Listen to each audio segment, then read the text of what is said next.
coronavírus virou as expectativas econômicas no mundo inteiro de cabeça para baixo.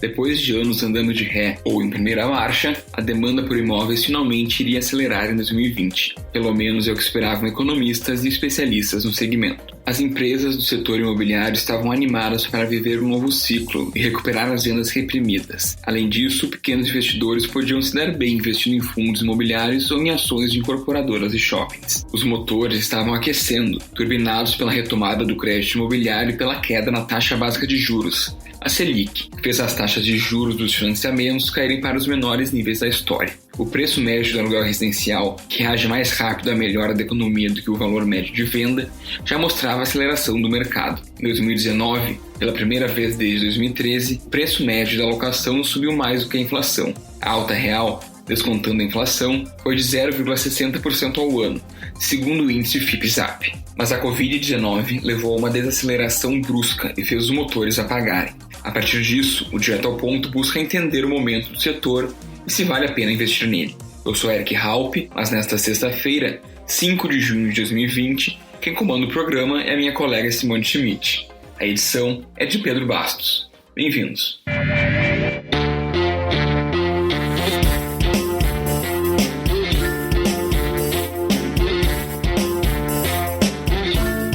Olá, eu sou Simone Schmidt, da Editoria de Economia do Correio do Povo, e proponho à professora Gabriele Amaral de Souza que nos dê algumas orientações sobre compra e financiamento de imóvel nesse momento de crise provocada pela pandemia do coronavírus. A professora Gabriele é especialista em Direito Empresarial e leciona no curso de Direito da FADERGS. E eu lhe pergunto, professora, para quem já estava nesse processo de procurar um imóvel, quando a pandemia chegou, é aconselhável parar ou ainda é possível fazer um bom negócio? Olá, Simone.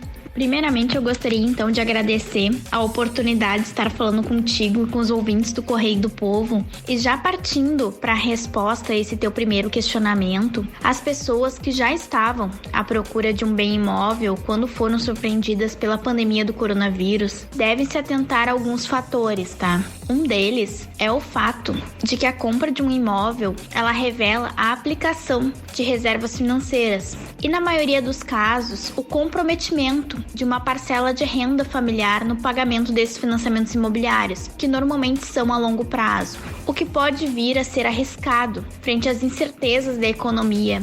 E mesmo sendo uma compra à vista, a pessoa acabará então por se desfazer de uma quantia elevada, reservada, que poderá vir a ser imprescindível num cenário econômico que ainda está um pouco nebuloso. Ainda, complementando, o setor imobiliário ele não apresentou quedas significativas nos negócios, o que influencia diretamente na oferta e na procura dos imóveis. E esse fato se deve muito ao mercado imobiliário apresentar muito mais liquidez do que, por exemplo, a Bolsa de Valores, que nós estamos vendo que vem sofrendo com uma queda significativa em meio à crise do coronavírus. Assim, então, a alternativa mais sensata nesse período seria justamente analisar a questão da aplicação financeira, salvaguardando a manutenção do pagamento dos débitos já consolidados e verificar as oportunidades que vierem a surgir. Redução de juros, prazo de carência, uma extensão dos parcelamentos, descontos nos imóveis prontos ou nos imóveis ainda na planta,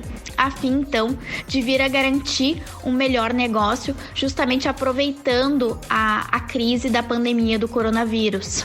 Professora Gabriele, existe também uma preocupação daquelas pessoas que já fizeram o seu financiamento imobiliário, quer dizer, aquelas pessoas que estão com o financiamento do seu imóvel em andamento. E algumas informações da Caixa nos trouxeram o seguinte: houve aquela possibilidade de dar uma pausa nas prestações, né? E a Caixa informou que quem solicitar pausa no contrato terá que pagar juro, seguro e taxas que serão acrescidas ao saldo devedor do contrato. A taxa de juro e o prazo contratados originalmente não teriam alteração, mas aí eu lhe pergunto, isso para quem tem contrato em dia ou com atraso de até 180 90 dias, né? Que pode pedir essa pausa. Mas aí eu lhe pergunto, essas taxas relacionadas especificamente com a pausa no financiamento, elas significariam um custo muito expressivo lá no final? Complementando que atualmente essa pausa nas prestações podem ser pedidas até 4 prestações. Simone, como bem trouxestes, esta é uma preocupação muito latente nas pessoas que já estão com seu financiamento imobiliário em andamento. Porém, deve-se levar em conta a real necessidade de adiar, então, esses pagamentos para vir a utilizar esse valor para quitar uma outra despesa imediata ou até mesmo trocar o pagamento de uma dívida com juros mais caros por uma de juros mais baixos. Agora, é bom analisar se essa é uma boa alternativa para as pessoas que estão com seu fluxo financeiro inabalado ou que ainda possuem algum tipo de reserva de valores. Isso porque a opção que as instituições financeiras vêm ofertando é justamente a de diluir esses valores em parcelas vincendas ou ainda de transportar então essas parcelas para o final do contrato. Porém, dependendo do banco, das condições do contrato original, do prazo e dos juros embutidos também, essas parcelas podem até mesmo dobrar de valor. Então, o consumidor ele precisa ficar atento, principalmente à sua real necessidade e às condições ofertadas pelo seu banco frente ao seu contrato em curso, para verificar se postergar esse pagamento do financiamento pode significar um aumento expressivo da sua dívida, que poderá inclusive levar à perda desse bem mais adiante, né? Professora Gabriele, em momentos de grave crise, as pessoas passam por dificuldades, muitas vezes tomam empréstimos ao mesmo tempo que ficam desempregadas e no meio disso muitas vezes tem a prestação da casa própria. Recentemente, o presidente do Itaú, Cândido Botelho, ele colocou o seguinte, abre aspas, se você tomou um financiamento de 120 parcelas e pagou 60, o banco pode devolver essas 60 parcelas se você desejar. É como voltar ao início do financiamento imobiliário com a mesma taxa. Seria simples porque o próprio imóvel que foi dado em garantia, originalmente, continua em garantia. Já tem hipoteca, já tem tudo. Fecha aspas. Essa declaração me parece polêmica, porque ele propõe que seria possível, zerar e refazer esse financiamento seria uma forma de as pessoas ganharem algum fôlego. Mas realmente isso funcionaria? Qual é a sua avaliação?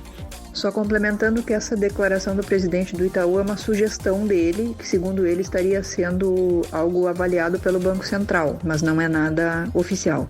Exatamente. Essa é uma das medidas que ainda estão em análise pelo Banco Central, justamente com o objetivo, então, de auxiliar a economia nesse momento da pandemia.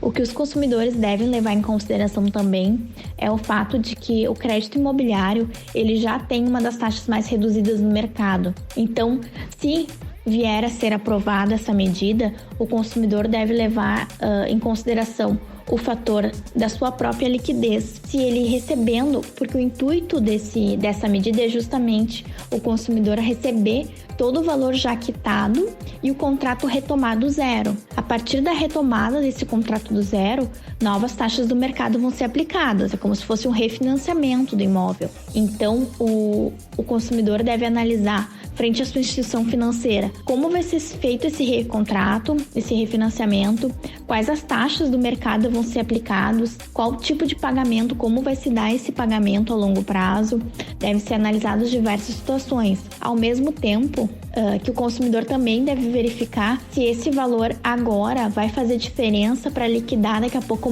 uma taxa de juros mais alta, de alguma dívida mais alta, como por exemplo cartão de crédito, alguma outra necessidade imediata que ele tenha, porque do contrário, esse valor que já está investido lá, a pessoa retomar a quantia para o seu caixa, digamos assim, e depois ter que refazer o pagamento com uma taxa de juro atual ou até num novo momento econômico, de daqui a pouco desemprego ou de já ter uma parte da renda investida em algum outro tipo de financiamento ou até em outros débitos, pode vir a lhe causar uma instabilidade financeira maior, o que pode vir sim a levar à irregularidade então desses pagamentos, que a longo prazo vai virar uma execução e pode vir a retomada desse bem pela instituição financeira. Então é importante analisar o cenário. Se essa pessoa está necessitando do valor para fazer um pagamento de uma dívida com uma taxa de juros mais alta ou até para um pagamento